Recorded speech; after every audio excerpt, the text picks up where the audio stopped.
What's up guys, Doug Lane here, Fast Lane Car Care. Today I'm going to show you how I clean and maintain my tint keg. It's also going to be a little bit of an audio test because we've got the worst conditions ever for a video.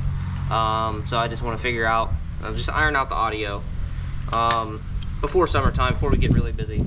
So I've got my keg, fan tip, love it. It's obviously pressurized. Now I probably have stuff all over the camera. But I'm going to show you guys how I mix it up. So first off, what I like to do is I like to just undo the hose. Very simple. Just like a push connect. Sit it off to the side gently. I don't want to crack my inline filter. Now I got to relieve the pressure or else I can't open this up.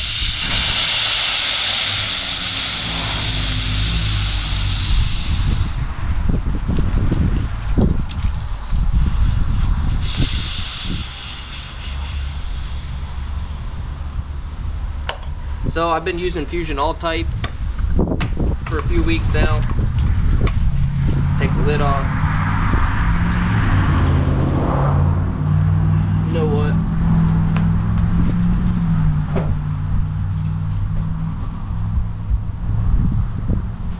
I don't want to introduce any kind of dirt or junk, even though I do have a filter, so I'll just go ahead and sit this on that. I don't know if you can see down in there, but we got some slippy slip solution. This is a 3-gallon keg, and I usually only mix up 2 gallons max. I got a baby bottle. I'll explain that in a minute.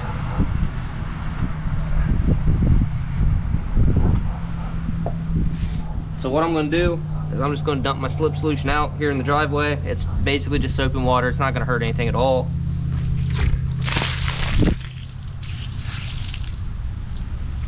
Got myself a little wet, that's okay. So, take my hose.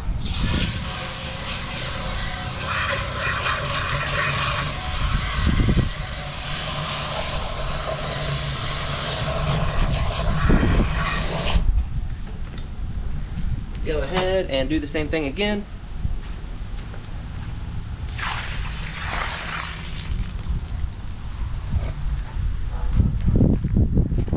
Now, I got pretty much everything. There's always going to be some soap residue in here. But you can see the pickup tube. What I need to do is I need to get the brush kit to clean the pickup tube. However, I don't have one, and this cake's not really that old. I maintain it like this all the time. Meaning, after every batch of solution, I rinse it out, get the junk out and stuff, and I'm not letting anything sit in it for like weeks at a time. So you could just fill this up with some water. I prefer to be more precise, so I'm gonna take a gallon jug.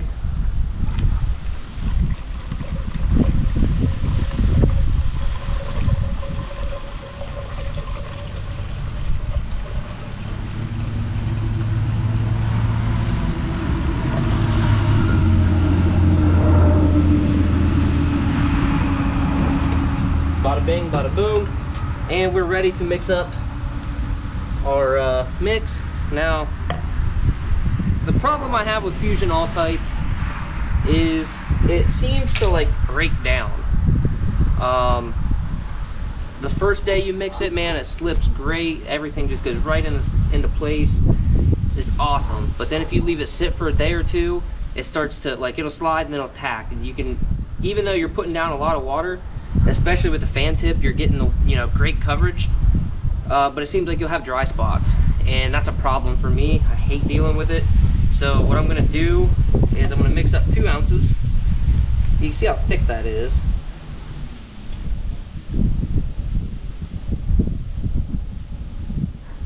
See how thick and runny that is? Like, it just sticks great. I mean, it's just, so that's why I use the bottle. So we're going to add a little bit more to get our 2 ounces per gallon.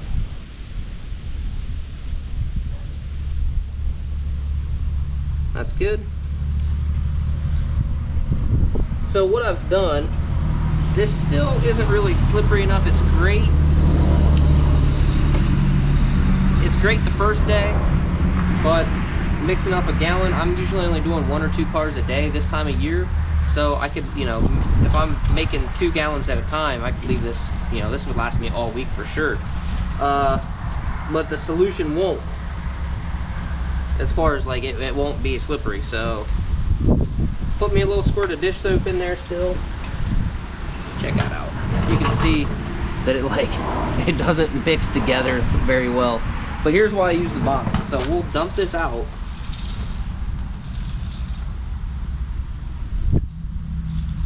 You can probably see it. It's really stringy.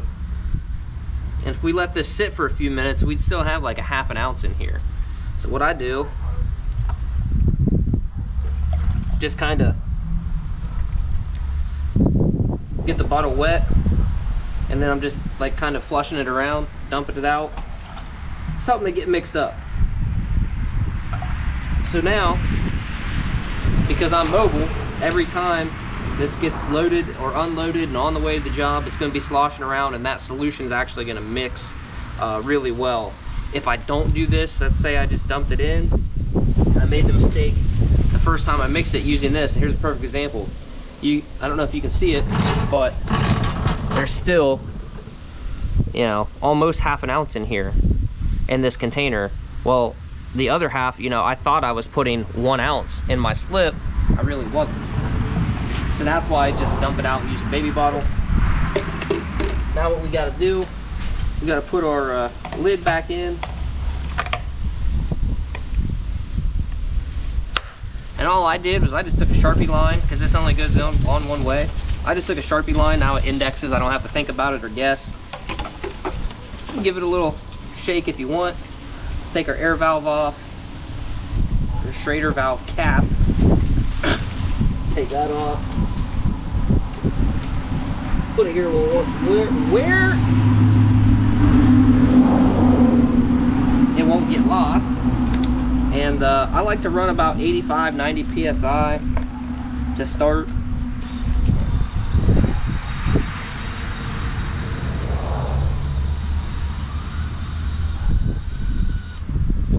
So we're at 30 right now.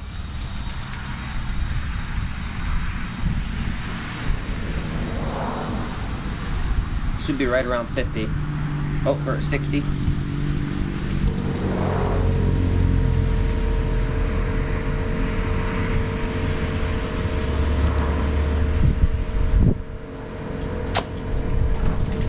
.4 is what's in there right now. I think I'm gonna go with 85.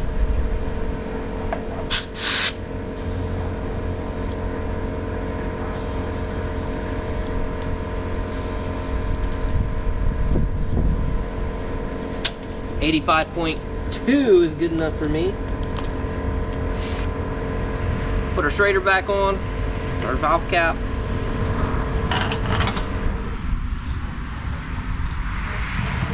Now since we mainly left our hose coiled up all nice and neat, we just come back here like so. Put it back on our little Velcro retainer deal. I always like to put my handle up here somewhere so it's not accidentally getting pushed. Same deal. Show you guys the fitting here, the push to connect. And whenever I do this, I check my filter. There's nothing gummed up in it or anything like that. But now would be the time, if you wanted to unscrew this and check it while it's not under pressure. So we'll just demonstrate that.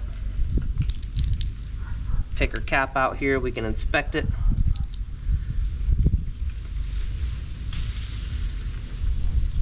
Now, I don't know if you'll even be able to see it,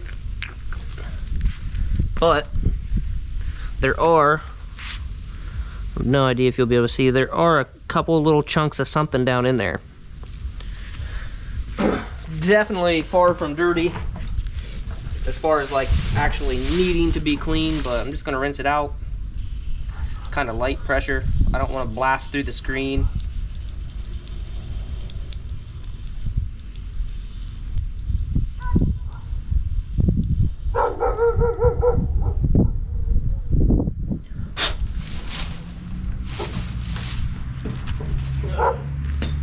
Alright, show you guys again. It's nice and clean. That's a seam where they've pieced it together, so no big deal there. Nice and clean, ready to go back to work. Go ahead and gently put it back on there. Empty out our bowl. If we wanted to, we could rinse it out too, but I'm confident it's going to be just fine.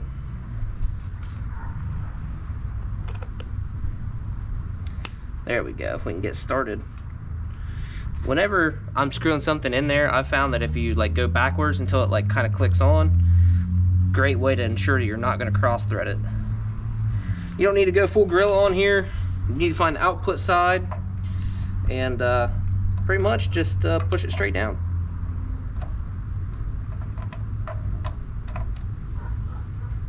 Like this.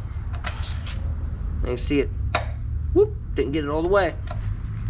There we go. Already went ahead and filled up our filter. I like to give it a few blasts just to kind of clear any other crud, so that way tomorrow when I start out, when I get to my tint job, I'm not gonna have any loose kind of junk that got stirred up. It's gonna be flushed right out, which I'm gonna start out by cutting anyway, so any contaminants are gonna be on the outside of the film. Not gonna be a huge deal, but just good practice. But that's how I take care of it on a regular basis. I definitely recommend if you're gonna buy one, go ahead and get the little brush kit, so that way once in a while you can take this out and get the junk out of the pickup tube. sundistributingdirect.com, tintkeg.com, they can hook you up with this. Definitely highly recommend a keg.